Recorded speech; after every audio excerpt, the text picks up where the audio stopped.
Dual டே news சேனலுக்கு வணக்கம். Dual டே சொல்கிற தகவல் என்னன்னு கேட்டிங்கன்னா, நீங்கள் எப்போ எங்கள் தாத்தா முன்னாடி சொல்லியிருக்காரு, இந்த ஆறு இருக்குல்ல, இந்த ஆறில் வந்து இது போன்ற தேங்காய் இல்லை அங்கிட்டு இருக்க மாங்காய் இல்லை நம்ம கடையில் வந்து நல்ல விலை கொடுத்து வாங்குகிற அத்திப்பழம் அதெல்லாம் சும்மா தண்ணியிலே மேந்து வரும். ஏன் நானே கூட எடுத்து சாப்பிட்ருக்கேன். அப்படி போன்ற தேங்காய் மீன் பிடிக்கிறவங்கலாம் வந்து தேங்காய் அதெல்லாம் எடுத்துகிட்டு வருவாங்க. அப்போ இயற்கையே நம்மளுக்கு அனைத்து வளங்களையும் கொடுத்துச்சு.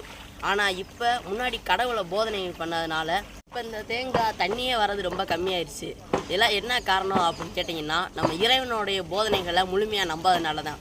முன்னாடிலாம் இறைவனோட போதனைகளை நம்பினதுனால கடவுளும் அவங்களுக்கு ஒரு இணைப்பு இருந்துச்சு. இயற்கையை நம்ம தேவையான வளங்கள் அனைத்தையுமே தந்துச்சு. ஆனால் இப்போ இறைவனை போதனை விட்டு நம்ம தள்ளி போயிட்டு இருக்கனால மக்கள் அதிகமாகிட்டோம். இது மாதிரி இயற்கை வளங்கள் குறைஞ்சிருச்சு. நீங்கள் என்ன மதத்தில் வேணா இருங்க, ஆனால் அது மாதிரி என்ன சொல்ல வராங்கன்னு சொல்லி இறைவனை போகிற முழுமையாக கேட்டு அறிஞ்சிங்கன்னா உங்களுடைய வாழ்க்கையோட சந்தோஷத்தை பெறலாம். இல்லாட்டினா உங்களுக்கு துன்பம் கஷ்டம் இருக்குதுன்னு சொல்கிறீங்கன்னா இறைவனோட போதனையை கேளுங்க, இயற்கை வளங்களை அதிகரிக்க பாருங்கள். எனவே இறைவன் வழியில் நடப்போம். எனவே இனிய காலை வணக்கம் வணக்கம் வணக்கம்.